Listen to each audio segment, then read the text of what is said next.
ಸಜ್ಜನ ಬಂಧುಗಳೇ, ನೊಂದ ಮನಸ್ಸಿಗೆ ಸಂಜೀವಿನಿಯಾಗಿರುವ ಈ ಧ್ವನಿಗೆ ನಿಮ್ಮದೊಂದು ಲೈಕ್ ಇರಲಿ.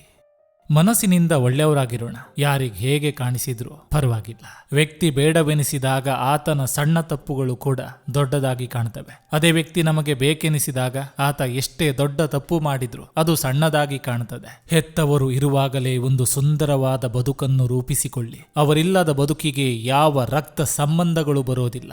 ಯಾವ ಮನುಷ್ಯನ ಹತ್ತಿರ ಉತ್ತಮ ಗುಣಗಳು ಇರುವುದಿಲ್ಲವೋ ಅವನು ಇತರರ ತಪ್ಪುಗಳನ್ನು ಹುಡುಕುತ್ತಾ ಅವರ ಬಗ್ಗೆ ಕೆಟ್ಟದಾಗಿ ಮಾತನಾಡುತ್ತಾ ತನ್ನನ್ನು ತಾನು ದೊಡ್ಡ ವ್ಯಕ್ತಿ ಎಂದು ಬಿಂಬಿಸಿಕೊಳ್ಳಲು ಪ್ರಯತ್ನ ಮಾಡ್ತಾನೆ. ಹಣದಿಂದ ಮಾಡಿದ್ದು ಮಾತ್ರ ಸಹಾಯವಲ್ಲ, ಸದುದ್ದೇಶದಿಂದ ಹೇಳುವ 4 ಒಳ್ಳೆಯ ಮಾತುಗಳು ಇತರರ ಬದುಕನ್ನು ಬೆಳಗಿಸಬಲ್ಲವು. ಕೆಲಸ ಹಾಳಾಗಿದ್ರೆ ಅದನ್ನು ಸರಿಪಡಿಸಬಹುದು, ವಿಷಯ ತಪ್ಪಾಗಿದ್ರೆ ಅದನ್ನು ಸರಿಪಡಿಸಬಹುದು. ಆದರೆ ಆಲೋಚನೆಯೇ ಸರಿಯಿಲ್ಲದಿದ್ರೆ ಅದಕ್ಕೆ ಯಾವುದೇ ಚಿಕಿತ್ಸೆ ಇಲ್ಲ.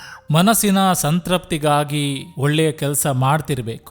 ಜನರು ಅದನ್ನು ಗುರುತಿಸ್ತಾರೋ ಇಲ್ಲವೋ ಎಂಬುದರ ಕಡೆ ಗಮನ ಕೊಡಬಾರದು. ಯಾಕಂದ್ರೆ ಜನರು ದೇವರಲ್ಲಿಯೂ ಸಹ ದೋಷವನ್ನ ಹುಡುಕ್ತಾರೆ. ಹೀಗಿರುವಾಗ ಮನುಷ್ಯ ಯಾವ ಲೆಕ್ಕ ಹೇಳಿ? ಒಳ್ಳೆಯ ವ್ಯಕ್ತಿಗಳು ಯಾವತ್ತೂ ಯಾರಿಗೂ ಮೋಸ ಮಾಡೋದಿಲ್ಲ. ಆದರೆ ಅವರ ಒಳ್ಳೆತನದಿಂದ ಕೆಲವೊಮ್ಮೆ ಅವರೇ ಮೋಸ ಹೋಗ್ತಾರೆ. ಬಹುಶಃ ಪ್ರಪಂಚದಲ್ಲಿ ನಿಸ್ವಾರ್ಥವಾಗಿ ಯಾವುದೇ ಅಪೇಕ್ಷೆ ಇಲ್ಲದೆ ಜೀವ ಬಿಡುವ ಯಾವುದಾದ್ರೂ ಜೀವ ಇದ್ರೆ ಅದು ತಾಯಿ ಮಾತ್ರ. ತಾಯಿಗಿಂತ ಮಿಗಿಲಾದದ್ದು ಯಾವುದೂ ಇಲ್ಲ. ತಾಯಿಗೆ ಸರಿಸಾಟಿನೇ ಇಲ್ಲ. ವಾದ ಪ್ರತಿವಾದದಿಂದ ಖಂಡಿತವಾಗಿ ಉತ್ತರ ಸಿಗೋದಿಲ್ಲ. ನಮ್ಮ ಒಂದು ಮೌನ 1000 ಪ್ರಶ್ನೆಗಳಿಗೆ ಉತ್ತರ ನೀಡ್ತದೆ. ಯಾಕಂದ್ರೆ ಮೌನಕ್ಕಿರುವ ಬೆಲೆ ಮಾತಿಗಿಲ್ಲ.